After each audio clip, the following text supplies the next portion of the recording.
Okay, so 2 Samuel chapter 17, since ito ay ang ating Dual Citizen Sunday, let me introduce sa inyo ang isang lalaki at the age of 80 sa Bible.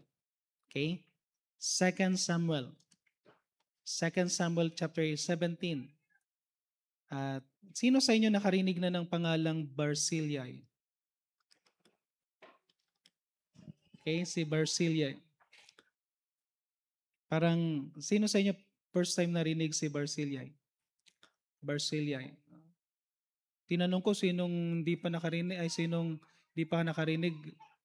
Hindi, sino nakarinig na walang nagtaas. Nung tinanong ko kung sinong hindi pa nakarinig, wala din nagtaas. So hindi ko alam kung baka kilala ko pa sa joke.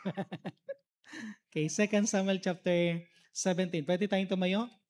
2 Samuel chapter 17 verse 27 to 29. Tapos pupunta tayo later on sa 2 Samuel chapter 19 verse 31 para lang makita nyo lang si Barzillai.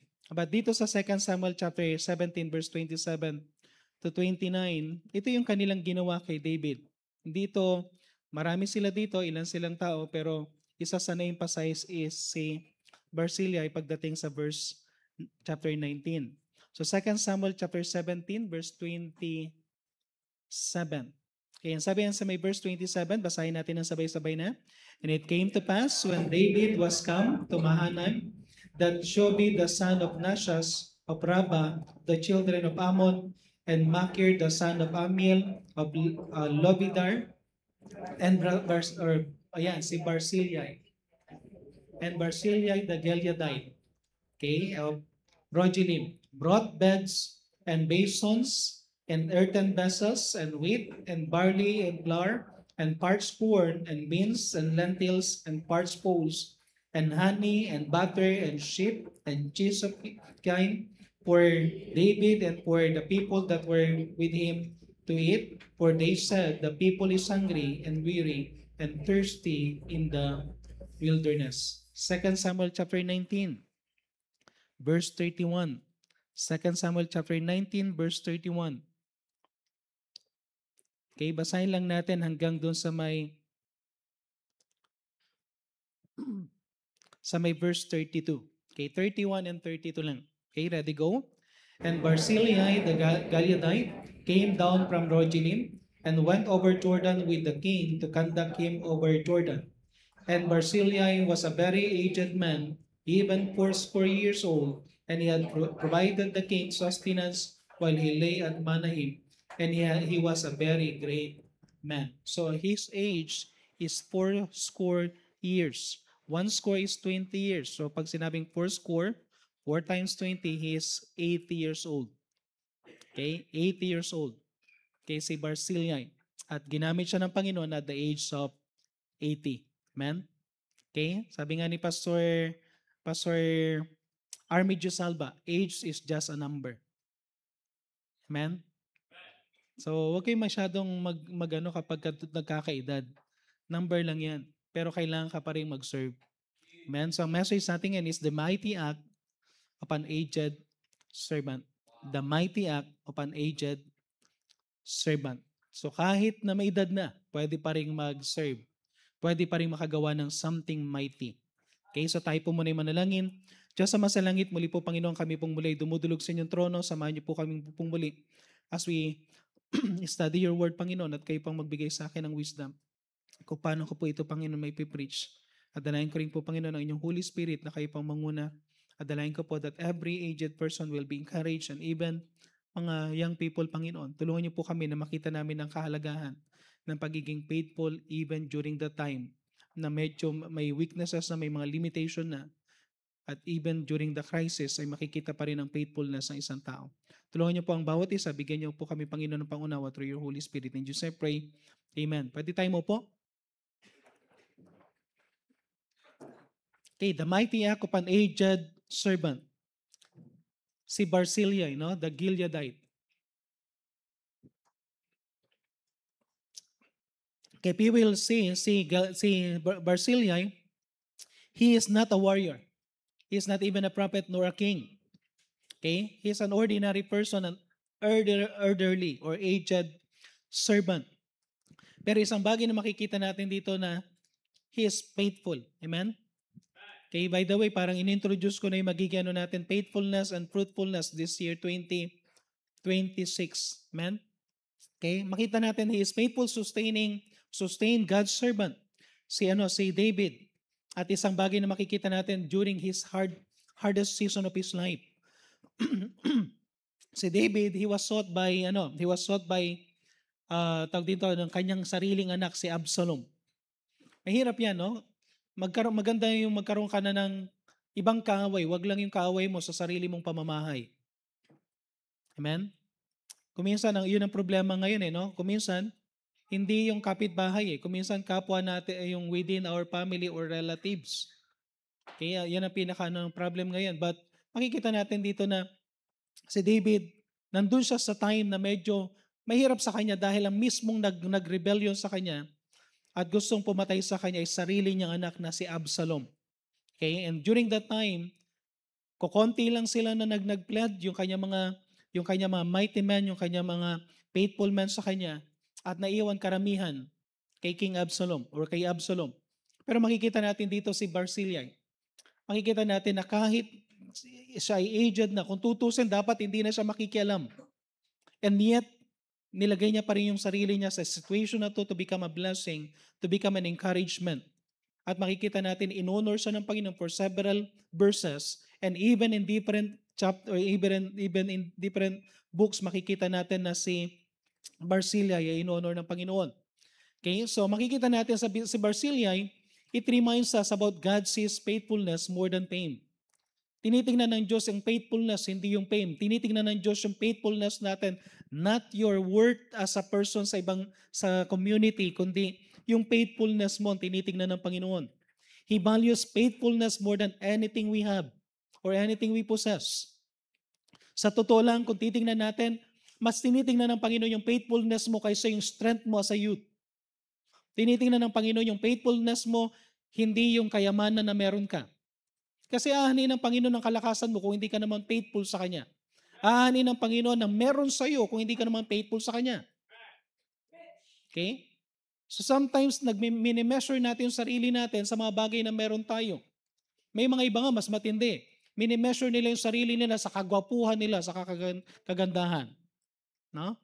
Kaya makikita nyo, maraming nag-gym, maraming bumibili ng mga cosmetics. Okay? Maraming nilalagay na pintura sa mukha, joke. Okay, biro lang, no? Pero hindi tinitingnan ng Panginoon kung ano yung itsura mo. Aanin ng Panginoon na itsura mo, good looking ka nga, hindi ka naman faithful. Okay, good looking ka nga pero backslider. Okay, hindi ka faithful sa Panginoon. Tinitingnan ng Panginoon ang faithfulness mo rather than anything na meron sa iyo. Okay? He teaches us that even yung age, hindi yan limitation. Sometimes kasi kapag tayo nagsuserve, tinitingnan natin yung age natin. Nasa age pa ba ako kaya na pwedeng mag-serve? Ang pagsuserve sa Panginoon without limit. Walang status requirement. As long as you want to serve, kahit ilang taon ka na, gagamitin ka ng Panginoon. Amen? Kaya sa ating mga aged members, okay, senior citizen, dual citizen, or triple citizen, amen? Okay, triple citizen kasi Filipino citizen, senior citizen, heavenly citizen, amen? Okay, kaya triple na kayo. Okay, but gusto ng Panginoon na magamit ka mightily. Alam nyo ba na ang maibig sabihin ng Barzillai ay galing sa salitang Barzel, ng ibig sabihin iron? Na kapag sinabi daw yung Barzillai, ibig sabihin man of iron. Wala pa si Iron Man, meron na pala noon. Okay? Meron na talagang tinatawag na man of iron. Kaya ang ibig sabihin is Barzillai.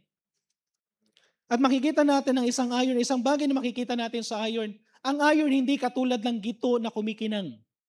Ang iron hindi siya kasing ganda ng ginto, ng silver. Pero ang iron is very strong. Okay?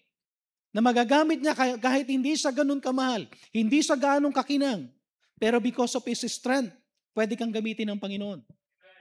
Na si Barzillai kahit na sa edad na pinakita niya pa rin that he could still serve God. And by the way, ang faithfulness, hindi weak yan. Hindi weakness ang faithfulness. It takes strength to stand. No, ang faithfulness, it takes strength to stand when others fall. Kaya ang tunay na faithfulness, during the time na marami nang bumabagsak, pero ikaw nakatayo pa rin. Marami nang nagli-leave, pero ikaw ay nagre-remain. Marami nang ayaw mag-serve, pero ikaw magsuserve pa rin. Okay?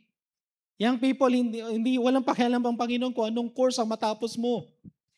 Anong meron ka sa ano mo sa company mo na halimbawa kung ikaw ang pinaka magaling na empleyado, masyado kang talented pero hindi ka naman faithful, useless. Amen? So mahalaga sa Panginoon is faithfulness. Kung hindi nililimitahan ng Panginoon ang age, even yung may mga rayuma na, amen? Even yung may mga nararamdaman na, ng hirap na ng maraming pagkilos. Kung yung mga may edad nga, sinasabihan ng Panginoon na wala silang limit para mag-serve, how much more yung young people na malalakas pa? How much more yung mga young people na marami pang time? Okay? So ibig sabihin, parang in-encourage tayo na whatever your age, just serve God. Whatever your age, just serve God. Yung pinakabunso nga ni Pastor Calnas, very young. Elementary student, pero nagwi-witness. Okay? May ginagawa para sa Panginoon. So whatever your age, ang mahalaga sa Panginoon, faithful ka na nagsuserve sa Kanya. So 3 things na makikita natin kay Barzillai. Okay, number 1, he served in times of crisis. He served in times of crisis. Karamihan ng mga tao hindi nagsuserve kapag may problem. Ito nakakalungkot. Every time na may problem ng isang Kristiyano, nawawala sa church. Amen? Amen? Pag may problema, nakakalimutan ng church. Pag may problema, nakakalimutan ng Panginoon. Or sometimes tumatawag siya sa Panginoon pero hindi na ginagawa yung dapat niyang gawin bilang isang Kristiyano. Okay? Dapat bilang isang mananampalataya, even during the times of crisis, diyan ka mag-shine. Diyan mo ipakita yung faithfulness mo sa Panginoon. Si David, sabi ko nga, ito yung situation ni David, he is fleeing from his son Absalom. At kung tutusin, pwede niyang labanan ng face to face. Walang makakapagtakot kay David, he is a man of war. Kung tutusin, pwede siya makipaglabanan pero ang ginawa niya, hindi na lang nakipaglaban kasi ang hirap kalabanin anak mo, amen? Amen? May hirap yun. Sana maiintindihan nyo doon, na pinili na nilang ni David na tumakbo. And most of the people na meron si David is yung mga mighty men niya lang na naiwan. Kukunti lang ito. Karamihan nga, sabi ko sa inyo, napunta sa naiwan doon. At karamihan ng mga tao, syempre, nandun sa kaharian. And most people during the time of crisis, na katulad nito, we don't want to be involved. Okay? Nakikita nyo sa ngayon? Nakikita nyo sa Senado ngayon? Nakikita nyo sa Congress ngayon? Nakikita nyo na may mga iba na tahimik, ayaw ma-involve. Sabi nila, nagmamasid lang sila. Kasi naghihintay sila, sino bang malakas dito? Doon tayo kakampi, no? Sino ba yung patalo dito? Doon tayo iiwanan natin yung matatalo. Para may mga ibang taong ganun Hindi mo alam kung makikita mo. Yung para bang, hindi mo alam kung sino yung faithful talaga, sino yung loyal. Dito makikita natin ang Panginoon during this time. Tinitest ng Panginoon sino yung mag-i-stand before Him. Sino yung mag-i-stand before His anointed. Sino yung mag-i-stand na during that time ng crisis talagang may gagawin pa rin para makapaglingkod. Okay, dito sa 2 Samuel chapter 17 verse 27. Balikan natin yung 2 Samuel chapter 17 verse 27. And it came to pass when David was come to Mahanaim, okay, or Mahanaim, and that Shobi the son of Naash of Rabat, the children of Ammon, and Machir the son of Ammiel, and Lodibar, and Barzillai the Gileadite of Rogelim. Ang ginawa nila, they served King David. Ano yung mga binigay nila? Ang dami, no? Sa verse 28, beds, basons, earthen vessels, wheat, barley, flour, parched corn, beans, lentils, parched pulse, honey, butter, sheep, cheese of kin. And sabi dito, yung mga binigay na inisa-isa nila yan. Because of one thing na nakita nila, because the people who are hungry, weary, and thirsty. So makita natin dito sa si David during that time. Alam nyo, hindi alam ni Barzillai. Hindi ko alam kung gaano kano si kay David, kano si Barzillai. But alam ni Barzillai kung paano ginamit ng Panginoon mightily si David. Pero alam niya na yung kingdom bumabagsak na. Okay? Ulitin ko, kukunti lang yung napunta kay David. Na karamihan ang nasa thinking na, karamihan ng mga tao na kay Absalom. Ang thinking nila, mananalo na nakuha na ni Absalom yung throne, then ibigay na lang natin loyalty natin kay Absalom. Hindi na nila tinitignan si David. Pero isang bagay na makikita natin dito, bagamat patalo si David, parang sa tingin na hindi alam ni Barzillai kung anong gagawin ng Panginoon in the future, na makikita niya kung paano mag-reign uli si David. Pero anong ginawa ni Barzillai together with his company? They served David. Amen? They served David. Kahit na may edad. Sino sa inyo, kuminsan meron ng nararamdaman na, sino sa inyo may salon pass din? Baka ako lang may salon pass ngayon no? Ha? Katingko, no? Yan ang mga pabango ngayon.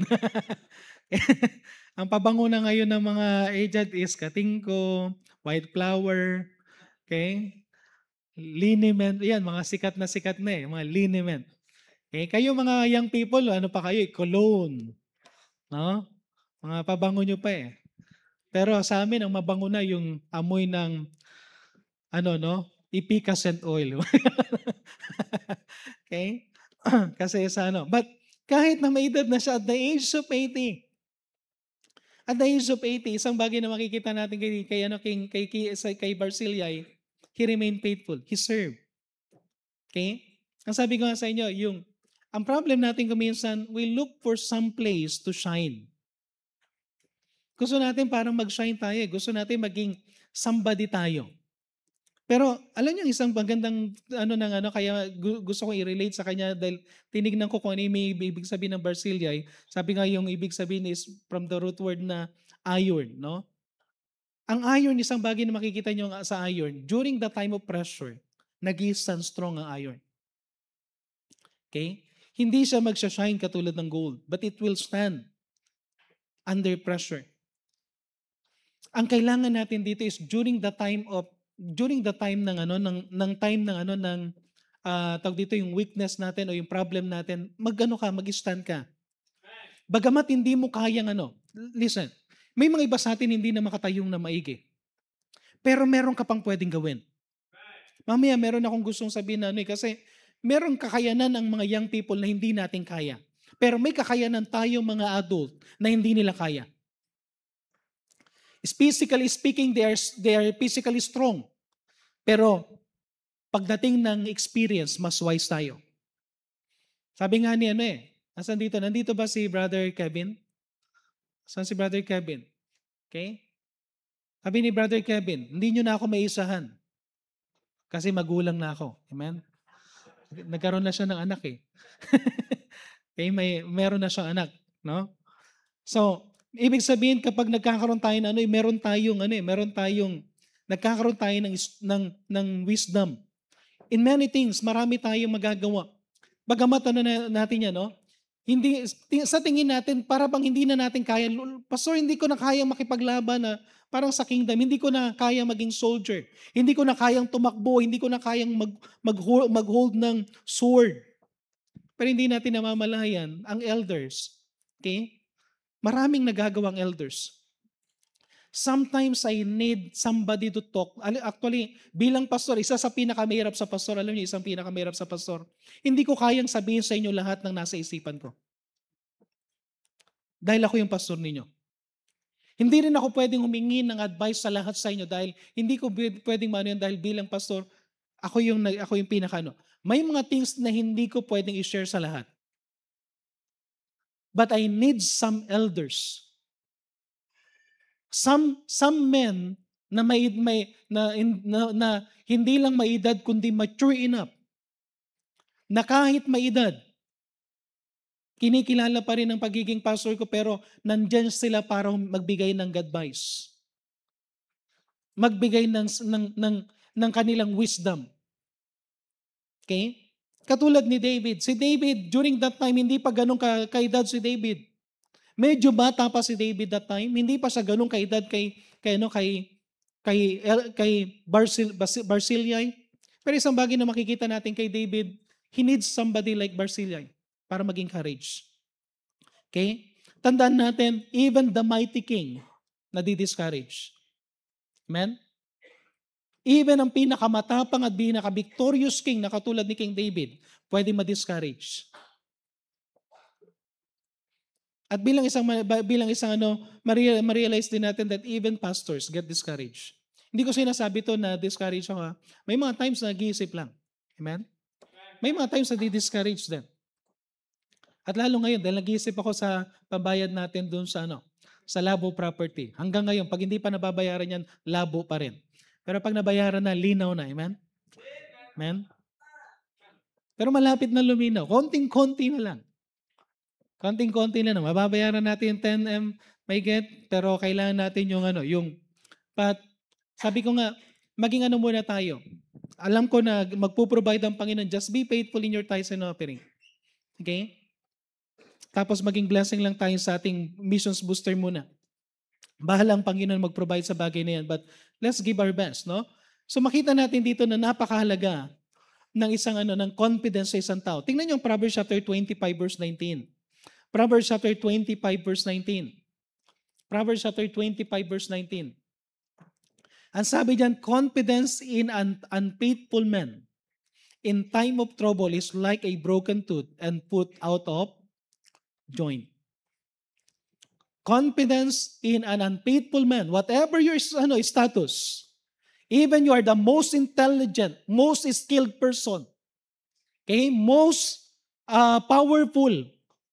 Pagdating sa kung ikaw ay sa soldier, yung valor, you are a valor man, talagang tawag dito ay para bang season ka na pagdating sa pakikipaglaban. But if you are unfaithful, hindi pinakita dito kung ano yung klase ng kahit gaano kakayaman, but if you are unfaithful, confidence in unfaithful men in times of trouble is like a broken tooth and a put out of joint. Gaano kasakit yung may sakit ka sa ngipin? Nasubukan nyo na ba yung sumakit yung ngipin mo? Gusto mo pabunot mo na lahat? Nag-decide na ba kayo na one time kung sumakit ang ngipin nyo, pabunot ko na kaya lahat para wala nang sakit, no? Tapos yung nga lang, postiso na. Pero maganda naman pag may postiso ka. Pwede kang magsipilyo ng kumakanta. No? Di ba yung mga aged natin, no? Aged natin, yun ang talent nila ngayon. Tatanggalin nila yung pwedeng sumipol-sipol, kumakanta habang nagbabrush, no? Pero, ayaw minsan, kung gaano kasakit kasi yung ngipin eh.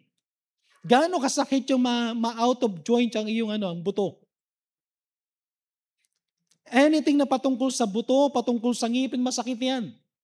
At sabi sa Bible, ganyan din ang confidence sa isang unfaithful man. Kaya God is looking for somebody that is faithful. Na pagdating sa problema, pag may problema, alam niyo isang bagay na makikita natin kay Barzillai, during the time of problem, biglang lalabas yung mga Barzillai. Sila yung makikita natin na maasahan. Sila yung mga tao na talagang makikita mo na lalaban, na walang ganong kakayanan. Sabi ko nga, hindi sila nakipaglaban para kay David. Hindi sila lumaban kasama ni David. Pinakain lang nila si David. In-encourage nila si David. One thing na pwede natin gawin as a aged person, pray for the ministry of the church. Pray for the pastor. Pray for the workers of the church. At kahit na ikaw ay aged, pwede ka pa rin mag-witness. Pwede ka pa rin magbigay ng gospel tract. Pumunta ka sa isang place, kuha ka ng upuan, no? Doon sa isang place na maraming naglalakad, magbigay ka lang ng gospel tracts. Okay? Marami pa tayong magagawa. And by the way, ang isang tao na sinasabi niya, wala na siyang magagawa, lalong nangihina. Amen? Amen? Sino sa inyo, sinabi niyo, dito na lang ako sa bahay. Ano niyo, may mga tao na may edad na pag pinipigilan mo silang lumabas, pinipigilan mo silang lumakas. Okay? Meron akong si brother Francis, doon sa member ng Bayambang Baptist Church. Sabi nila doon sa kanilang tatay, "Tay, wag na kayong manggupit kasi matanda ka na may edad ka na. Ang tagal mo na nga mag-bike." Kasi ang ginagawa niya, wala siyang physical barbershop, nagbabike. So umiikot siya na nagbabike. Pero sabi ng tatay niya, "Tanggalin mo to, mamamatay na ako." Makikita niyo yung sa province, bakit malalakas ang mga may edad sa province? Madaling araw pa lang, gising na yung mga may edad, nagwawalis. Pag pinigilan mo sila, papagalitan ka. Bakit nila ginagawa yon?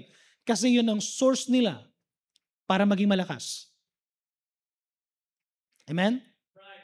Naalala nyo nung nagkaroon tayo ng medical mission doon sa may Montalban? Na isa sa lumapit na magpa-check up line of 90, si nanay. Tapos dumating siya, bandang alas 10 yata o alas 11. Tapos pagdating niya, nakakagulat, naglakad pa siya mula bundok pababa para lang magpa-check up.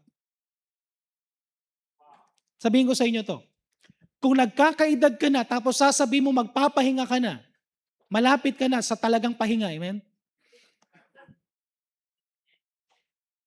Amen? Ano yung isang bagay na gawin natin? Mag-isip ka pa rin. Maging excited ka. Amen? Meron nga akong isang kausap, palagi nagkakasakit. Sabi ko, kung hindi ka magiging excited sa buhay mo, palagi kang may sakit. Mag-isip ka kasi ng bagay na gagawin mo para sa Panginoon. Look for something. Itong si Barcilia, aged man na to, pero sa ginagawa niya, nagkaroon pa siya ng meaning yung buhay niya.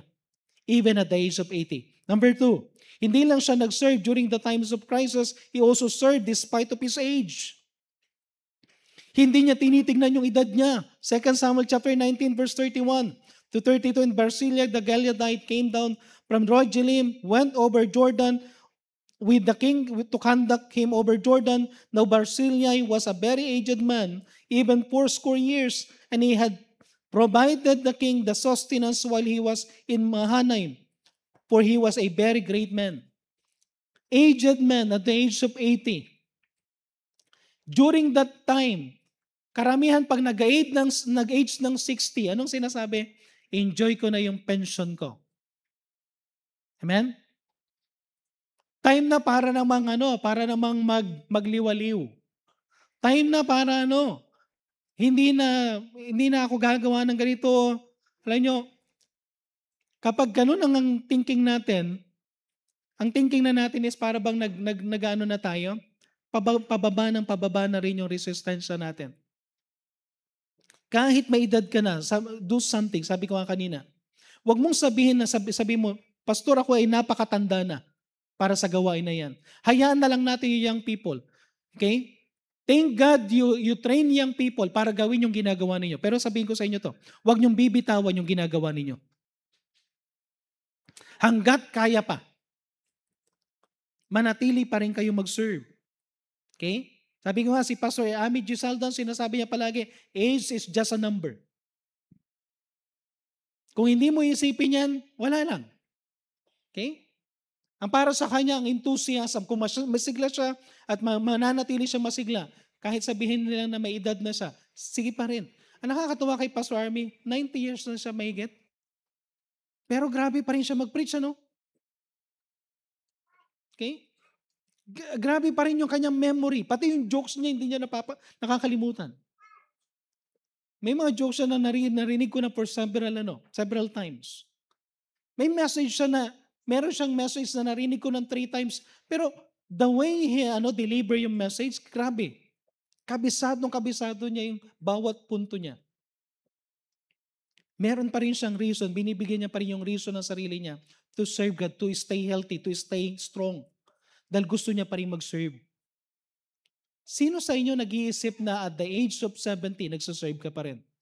At the age of 80, nagsaserve ka pa rin? At the age of 90, kung lubay ng Panginoon, may gagawin ka pa rin para sa Panginoon. Okay? Isang bagay na makikita natin, he is not a warrior, he is not a prophet, he is not a king, he is not that somebody na may kalakasan, but he uses resources. He uses influence, he uses experience. He used his wisdom para mag-serve. By the way, age will not disqualify you from the work of God. Your age, habang nagkakaroon ka ng edad, it will equip you para gamitin ng Panginoon. Amen? Naalala nyo yung preaching last time na patungkol sa old vines? Remember yung vines? Ilang years bago magkaroon ng bunga ang isang vines? It takes 3 years para magkaroon ng bunga ang vines. Magsisimulang mamunga yung vines ng 3 years. 3 to 5 years, makikita nyo magkakaroon na ng magandang bunga yan. Pero pagdating ng 5 years hanggang 40 years, yan ang kanyang pinaka-peak, pinakamaraming bunga. But the quality grapes, ang quality grapes is from the old vines. Ang pinakamasarap daw na grapes ay galing sa 40 years old na vines. Amen? So pag 40 years old na yung vines, considered na yan na quality grapes. Yung mga company na may kinalaman sa ubas at gusto nilang may pinakamataas na quality, ang binibili nila is from the old vines. Kaya the more na nagkakaroon ka ng edad, nakakatuwa ang vines, pwedeng tumagal hanggang 120 years to 150 years. Grabe, no? At alam nyo ba na merong sistema sila, ng ganda ng ginawa ng isang illustration ni Pastor Inlap kay Ipe one time. Ang sabi niya, doon sa mga place na mayroong winter, may snow. Pagka nagkaroon na ng malapit na mag-winter, puputulin lahat ng sanga ng vines. Tapos tatabunan nila ng lupa. Kasi pag hindi nila tinabunan ng lupa at nalagyan siya ng snow, mabubulok siya. Pero pag tinabunan nila ng lupa, pag nawala na yung snow, hindi siya nadapuan ng snow, malamig siya pero na-preserve siya. Pagka yun ay nagkaroon na sumikat na yung araw, ang ganda ng illustration, muling tutubo yun kasi yung vines sandun lang, tinakpan lang ng lupa. Pero tutubo uli yun, mamumunga ulit, magbibigay uli ng bunga. Sana ganun tayo. Hanggat meron tayong ugat, hanggat buhay ka, dahil may quality pala yung old vines, then mag-produce ka. By the way, kayong mga aged member ng La Loma Baptist Church, kayo lang ang kaya kayo yung mas qualify, kayo yung mas nakakaintindi sa mga aged, kayo yung pwedeng mag-abot ng kapwa nyo aged person. Amen? Mahirap unawain ng mga young people ang isang aged person. Ang makakaunawa, kapwa niya aged person. Kaya kung gusto niyo magkaroon ng maraming aged person dito sa church, mag-witness sa yung mga aged person. Isang bagay na gusto kong gawin natin sa church is magkakaroon tayo ng visitation na one time sasama kayo. I thank God kasama si Brother Jerry sa Sister Zelda last Saturday sa extension class. Amen? Okay, nagtuturo si Sister Zelda, nagwi-witness si Brother Jerry. Okay? Alam niyo, kapag may edad na kayo, total, may time na kayo ng bakasyon ninyo, kaya rest day ninyo, punta kayo sa Pag nagturo kayo ng bata, babata kayo. Amen? Amen? Amen? Di ba may experience mo yung kulit ng bata ulit? Baka magugulat ka na lang. May engganyo ka na sana eh. Ang isang may edad, tingnan niyo ang Proverbs chapter 16 verse 31.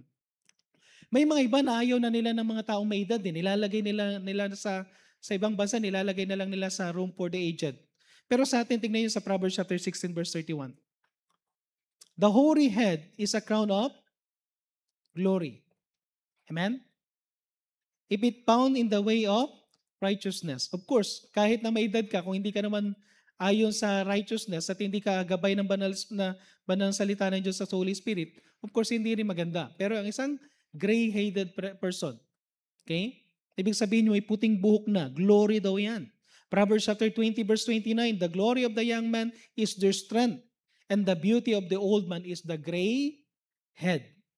Okay? Someday, magkakaroon din ako ng gray head, katulad kay Brother Oscar. Okay? Kay Pastor, sino to? Si Pastor Kabahar. Puting-puti yung kanyang buhok, no?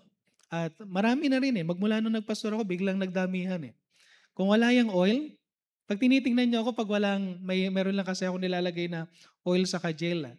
Pero pag nasa bahay ako, wala yung oil sa kajel, lalabas yung kulay niyan. No? Parang tumitingkad lang kasi yung itim, kaya hindi nyo gaano nakikita yung puti. So, sikreto lang yan, no? Pero once na lumabas yan, pagkahapon na, di ba, during sa ano, paghapon na alam na may stop, tapos pinawisan na ako, natanggal na yung gel, natanggal na, makikita na lang nila, biglang maglalabasan yung puti. Pero ang sabi sa Bible, yung head, yung gray hair na yan, ibig sabihin, you are maturing, you have a lot of experiences, then use your experience. Listen, use your experience, use your influence, use your resources para mag-serve. I thank God nakasama na si Brother Manning sa staff sa may tawag dito sa may staff, no? Full time. Alam niyo kung bakit? Nagkaroon sila ng pag wala ako, meron akong pagbibilinan. Amen? Okay? Merong alam niyo yun, kapag sila-sila lang, ay hindi mo ma-expect sa staff kapag pare-parehas ang edad na magre-respetuhan. But listen, may respeto sila sa mas may edad sa kanila. Brother Manning, may edad lang. Ha? Okay? Pero ang tendency kapag meron kang edad, then gamitin mo yung respeto ng tao sa'yo. Respeto ng young people sa'yo.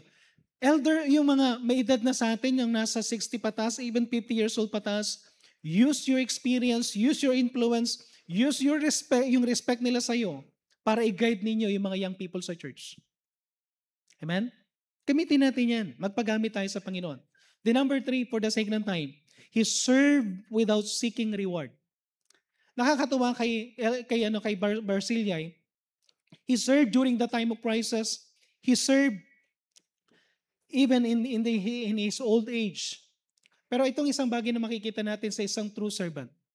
True servant will serve without seeking reward. At yung isang taong nagsuserve na hindi nagsisik ng reward, mahirap ma-discourage. Sino yung madalas na di-discourage?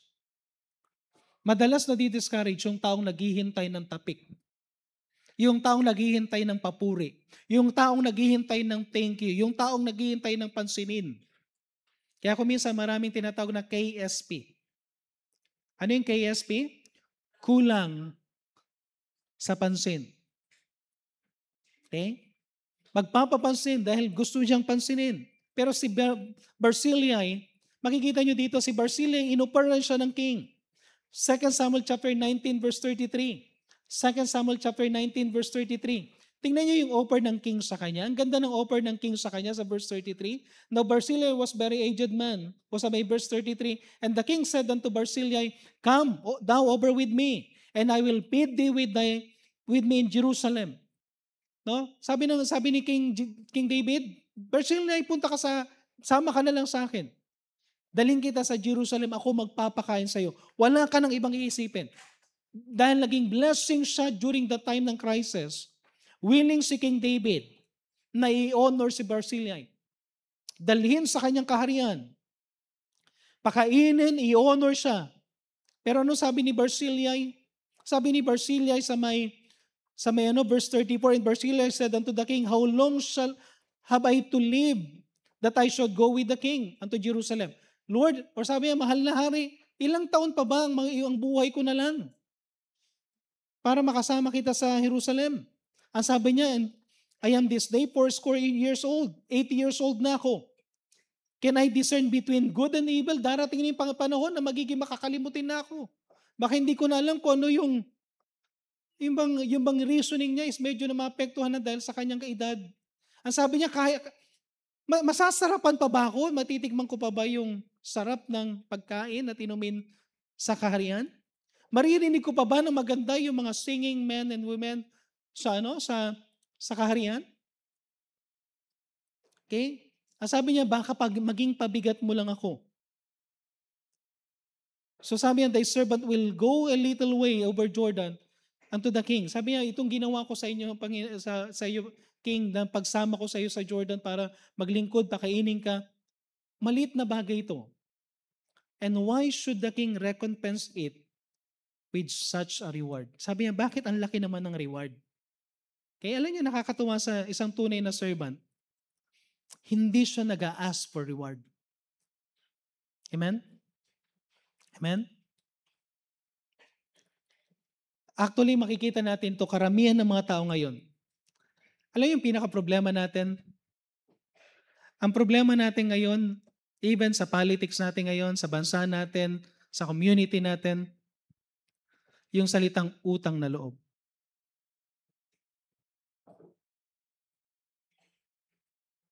Dahil tinulungan ka sa kampanya, sinong tumulong sa'yo sa kampanya? Yung mga company na katulad ni Diskaya, no? Magkatunog, ano? Pag tinulungan ka, anong tendency? May utang na loob ka, ibibigay mo sa kanila yung project. Dahil may utang na loob ka kahit na ang tumulong sa iyo ay galing sa mga maling paraan. Anong tendency? Kahit na mga gamblers yan, kahit drug lords yan, anong tendency? Pag tinulungan ka ng mga drug lords, hindi mo huli ng drug lords. Kung tinulungan ka ng mga sabongeros, hindi mo huli ng mga sabongeros. Nakuha niyo ibig sabihin? Na sometimes para bang ang ganito ngayon kapag may gagawin, sige, gagawin ko yan, anong kapalit?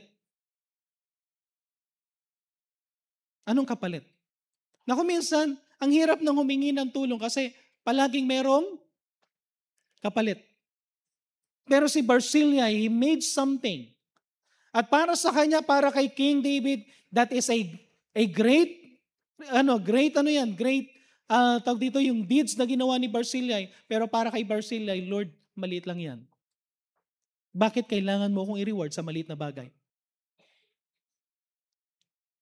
Ang isang tunay na isang faithful servant will not seek favor. Ang isi-seek niya is opportunity to serve.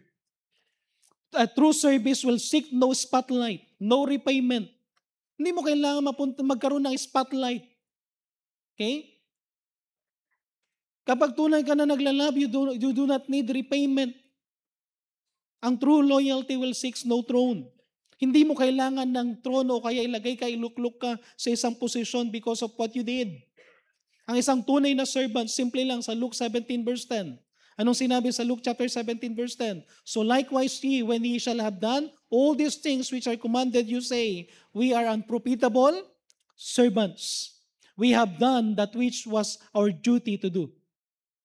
Nagsuserve ka at yun ay isang privilege to serve. At sasabihin lang natin, we are just unprofitable servants. I thank God to become a pastor ng Laloma Baptist Church, pero wala kayong utang na loob sa akin. Kasi gusto ko lang mag-serve para sa Panginoon.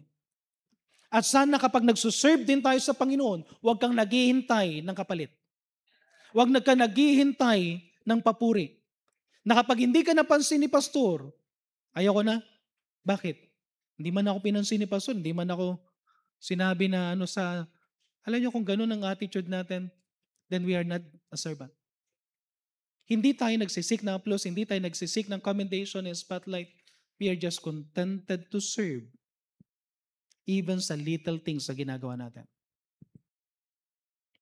Amen? Amen? By the way, yan ang katulad ng iron eh. Yung iron, kagandahan sa iron,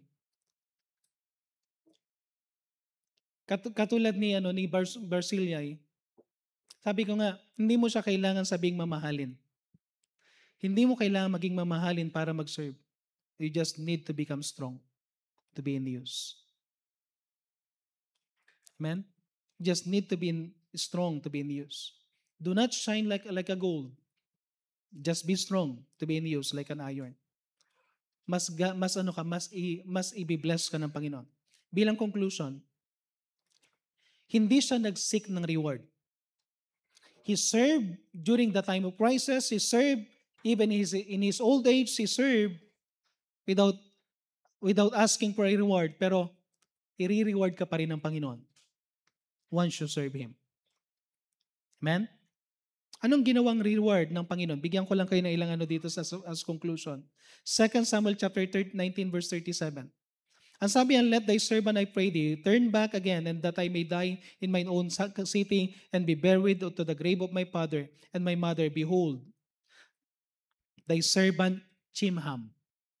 Ang sabi niya, nandito yung anak ko, si Chimham.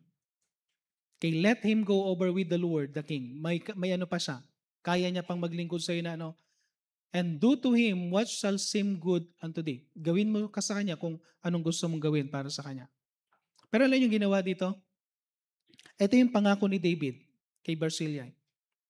Verse 39, and all the people, sabi dyan sa may ano, verse 38, and the king answered, Chimham shall go over with me, and I will do to him that which shall seem good unto thee. Ang sabi niya, gagawin ko sa kanya kung ano sa tingin ko ang gusto kong gawin para sa'yo.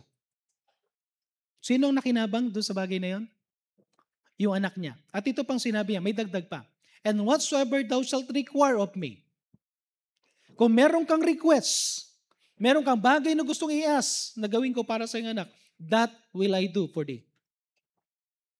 Grabe, no? Alam niyo, even in our old age, pwede tayo maging blessing sa anak natin. At sana ganito yung mga anak, no? Kapag may ginawang tatay ninyo, tapos naging blessing sa yung tatay ninyo, kayong mga anak, dapat ganun din ang attitude ninyo sa tatay ninyo. Hindi ibig sabihin may ginawa yung tatay, yung anak pwede nang i-claim lahat ng mga bagay. No. Kailangan mong matuto. Blessed ng Panginoon ng tatay mo ng ganito. Kailangan mong matuto kung ano ang naging attitude ng tatay mo. Serve kahit walang reward. Serve during the time of crisis. Yung attitude, mahalaga dito. And ako naniniwala kung walang attitude si Chimham na maayos, hindi rin gagawin ni David yung dapat niyang gawin sa bagay na yan. Pero makikita natin dito na si Chimham, naging maayos si Chimham to the point. Tingnan nyo to, mamamatay na si King David. 1 Kings chapter 2 verse 7. Mamamatay na si David. Ang sabi ni David kay King Solomon, but shew kindness unto the son of Barzillai, the Gileadite, and let them be those that eat at thy table, for so they came to me when I fled because of Absalom thy brother. Ang sabi niya kay King Solomon, Solomon, someday mamamatay ako. Yung anak ni Barzillai, na si Chimham, kumakain niya sa pagkainan ko, ganun din ang gagawin mo pag wala na ako. Amen? Amen? At alam nyo, kung isang bagay na makikita natin dito na isang trophy na binigay ni David, Jeremiah chapter 41 verse 17. Na makakonect palagi si Chimham at Barzillai kay David. Ang sabi sa Jeremiah chapter 41 verse 17, and they departed and dwelt in habitation of Chimham, which is by saan? Bethlehem. What is Bethlehem to David? Bethlehem is the city of David. Bethlehem, dyan pinanganak ang Panginoon sa city of David. At ako naniniwala, isang bagay na ginawa ni David, para eternal gratitude na ginawa ng Panginoon kay Chimham, sa ginawa niya kay Barzillai, sa ginawa niya kay David, si Chimham, binigyan niya ng place in the city of David. Amen? Amen? Malaking bagay yan, makikita natin na kahit hindi ka na. Si Barzillai, he served in the time of crisis, even in his old age, seeking no reward. But at the end, ni-reward siya ng Panginoon. Alam niyo kung minsan, tatanda tayo, mawawala sa mundong ito. Pero maalala ka kaya ng Laloma Baptist Church? Maliban na lang kung maging faithful ka. At yung generation mo will still hold yung faithfulness mo. The best thing to stay yung faithfulness na yan, teach your children yung faithfulness na meron sa'yo. Teach your grandchildren yung faithfulness na meron sa'yo. Whatever the attitude of the father, dapat ganun din yung son, ganun din yung grandson. Amen? Amen? Sunod-sunod yan. Para manatili yung blessing ng Panginoon. Amen? Sino sa inyo gusto maging Barzillai? The Iron Man, no? Okay? Si Barzillai is isang bagay makikita natin sa kanya is siya ay ginamit ng Panginoon because of His strength. And His strength is His faithfulness. Pwede tayong tumayo lahat at magkaroon tayo ng short invitation. Okay, so mamaya sa invitation natin, meron tayong kasi dalawang klase ng bisita ngayon, no? Yung mga bisita natin sa may senior, at the same time may mga bisita rin tayo na young people. So sa ating sa ating Brad, pakiano nga lang yung Ten Commandments lang saglit. So bago tumugtog ang ating pianist, sa mga first time visitor, gusto ko lang daanan ng isang bagay ito. It might be na ito yung pagkakataon na point number 1 na kaagad ako, Brad. Hindi ko ayaw kong palampasin na hindi ko may share sa inyo yung salvation. Maaring may edad ka na, no? Especially sa ating mga aged visitors. Ang buhay natin, hindi natin alam kung kailan tayo lilisan sa mundong ito. Pero I pray na bago ka lumisan sa mundong ito, tiyakin mo ang kaligtasan mo. At paano mo matiyak ang kaligtasan? Simple lang. Number 1, aminin mo na ikaw ay makasalanan. Ang sabi sa Bible, lahat tayo ay makasalanan.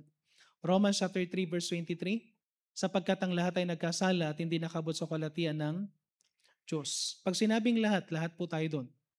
Wala ni isang hindi exempted. Ang i-word na nagkasala, kahit isa lang nagawa mong kasalanan, ang tawag sa iyo ay makasalanan pa rin.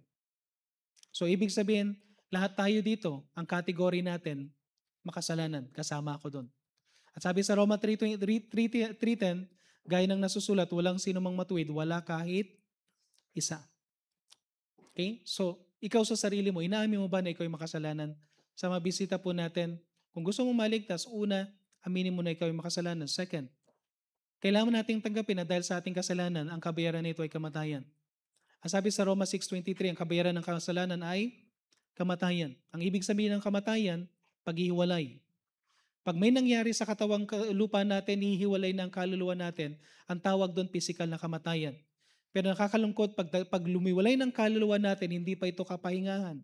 Dahil ang sabi sa Revelation chapter 21 verse 8, Revelation chapter 21 verse 8, kaya sabi ang ngunit ang mga natatakot, hindi sumasampalataya, mga kinamumuyan ng Diyos, mamamatay tao, nakikiapid, manggagaway, mga sumasamba sa Diyos-Diyosan at lahat ng sinungaling. Hindi ka man pumatay, hindi ka man gumawa ng bagay na kinamumuyan ng Diyos o karumal-dubal sa harapan ng Diyos, pero kung ikaw ay nagsinungaling, sapat na, sabi dito, ang bahagi ay nasa lawa na nagniningas, na apoy at asopre na siyang, ano sabi diyan? Ikalawang kamatayan. Nakakagulat, akala natin isa lang kamatayan. Pero may tinutukoy na ikalawang kamatayan. Ano ikalawang kamatayan? Hihiwalay ka sa presensya ng Diyos. Hindi ka pupunta sa langit. Ang pagtungo sa impyerno, ikalawang kamatayan. Ang pagtungo sa langit, buhay na walang hanggan. Ito yung kalagayan natin dahil sa kasalanan. Pero ito yung magandang balita. Paano ba tayo magkakaroon ng buhay na walang hanggan? Number 3, binayaran ng Panginoong Yesus ang parusa ng ating kasalanan. Ang kabayaran ng kasalanan ay kamatayan. Anong ginawa ng Panginoon? Romans chapter 5 verse 8. Romans chapter 5 verse 8. Ang ginawa ng Panginoon, pinadama ng Diyos ang pag-ibig niya sa atin nang tayo ay makasalanan pa. By the way, minahal tayo ng Diyos hindi dahil mabait tayo. Hindi dahil religyoso tayo. Minahal ka ng Diyos kahit na ikaw ay makasalanan pa. Anong sabi sa Bible? Si Kristo ay namatay para sa atin. Ang kabayaran ng kasalanan ay kamatayan. Ang Panginoon Jesucristo ay namatay para sa iyo at para sa akin. Nang ginawa ni Jesucristo ang kamatayan sa cross, binayaran niya ang ating kasalanan sa pamagitan ng kanyang dugo. 1 John 1:7, ang dugo ng Panginoon Jesucristo ang maglilinis sa lahat ng ating kasalanan. At ang sabi sa next slide, Brad, Romans 6:23, ang regalo ng Diyos ay buhay na walang hanggan kay Kristo Jesus na ating Panginoon. Pakita nga lang, Brad, yung picture na yung tulay ang Panginoon, yung may cross yan. Ang kaligtasan ay na kay Kristo lamang. Hindi ka maliligtas kapag ikaw ay wala si Kristo. Yung kasalanan ang naghihiwalay sa Diyos at sa atin. Pero nang namatay si Jesucristo sa cross ng Kalbaryo, siyang nagsilbing tulay. At ang sabi sa Romans 10:13, ang sino mang tatawag sa pangalan ng Panginoon ay maliligtas. At once na ginawa mo ito, tumawag ka sa Panginoon, ikaw ay ililigtas ng Panginoon. John chapter 1 verse 12, sa John chapter 3 verse 16 na lang. Gayon na lamang ang pag-ibig ng Diyos sa sanlibutan, lahat ng tao minahal niya. Binigay niya ang kanyang bugtong na anak sa lahat para sa lahat ng tao. Pero ang sabi sa Biblia, kung ang sino man ang sasampalataya ay hindi mapapahamak kundi subalit magkakaroon ng buhay na walang hanggan. Anong ibig sabihin nito sa John 3:16? Namatay si Jesus Christ para sa lahat ng makasalanan. Sino ang makasalanan? Tayo. Pero isang bagay na makikita natin dito, ginawa ni Jesucristo ang dapat niyang gawin, kailangan mo lang gawin ito. Kung sino yung mananampalataya. Are you willing ka ba na sumampalataya? Willing ka ba na tumawag sa Panginoon bilang tagapagligtas? So habang nakayukong ulo, nakapikit ang mata, ililid ko lang kayo sa panalangin kasi mamaya pwedeng mayroon pang mag-share sa inyo nito, but kung naunawaan mo yung mensahe ng kaligtasan, habang nakayukong ulo, nakapikit ang mata, pwede kang sumunod sa panalangin ito. Panalangin na tatanggapin mo na ikaw ay makasalanan, na hindi ka karapat-dapat sa langit, at tanging si Jesucristo lang makakapagdala sa iyo sa langit at papapasukin mo siya sa puso mo bilang tagapagligtas para ikaw ay hugasan niya sa kasalanan at iligtas niya at bigyan ng buhay na walang hanggan. Kung gusto mong gawin ito, sumunod ka sa panalangin ito. Habang nakayukong ulo, nakapikit ang mata, manalangin ka ng ganito. Panginoong Jesus, sumunod ka sa panalangin ito. Ready? Panginoong Jesus, inaamin ko po na ako'y makasalanan. At karapat-dapat lamang na parusahan sa impyerno. Pinagsisisihan ko po ang aking mga kasalanan. At ako po'y nananampalataya na ikaw lamang, Panginoong Yesus, ang tanging tagapagligtas. Ikaw ang namatay sa cross para bayaran ang aking mga kasalanan. Kaya sa oras na ito, binubuksan ko ang aking puso. Pumasok ka, Panginoong Yesus, bilang aking tagapagligtas. Ito na po ang aking dalangin sa pangalan ng Panginoon Yesus. Amen. Sino sa inyo tumanggap sa Panginoon, taas ang kamay? Kung hindi mo kinakaya, sino sa inyo sumunod sa panalangin? Hindi mo kinakaya na tinanggap mo si Jesus Christ, taas ang kamay. Meron ako nakita doon na isa, dalawa. Sige lang po, para lang makita ko lang. Taas nyo lang po para makita natin. 1, 2, 3, 4, 5, 6, 7, 8. Dito, meron pa ba dito? 9. Meron pa ba dyan sa likod? 9. Dyan sa taas. Meron ba dyan sa taas? 9, 10. Meron pa ba? 11 dun sa taas. Okay, meron pa ba? Meron pa ba? Okay? So thank God for 11 na sumunod. At I pray na yung ginawa niyo pagpipray ngayon, ngayong date na to, November 23. November 23, 2025, ito ang araw ng iyong kapanganakan. Kaya sabang nakayukong ulo, nakapikit ang mata, habang tumutugtog ating pianist, bigay ko naman invitation for the members. Or even sa mga non-members. If God spoke to your heart, nakita mo na, Lord, tulungan mo ko na to be an encouragement. Even whatever age meron ako, hindi lang ito para sa aged people, no? Whatever age, kung ikaw ay kinausap ng Panginoon na gusto mo mag-serve, gamitin mo, kayong mga young people, use your strength to serve the Lord. Sa mga elders naman natin, use your experience, your wisdom, whatever na meron sa iyo, ipagamit mo sa Panginoon. Why not? Pumunta ka dito sa harapan. Kung gusto mong kausapin ng Panginoon, pumunta ka dito sa harapan. Hindi natin patatagalin ang invitation. So meron pa ba? Meron pa ba? Amen. Okay, meron pa ba?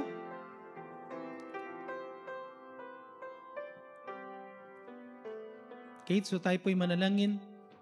And I pray na sa church natin, lahat tayo mag-serve. Yan ang prayer ko, na lahat tayo mag-serve.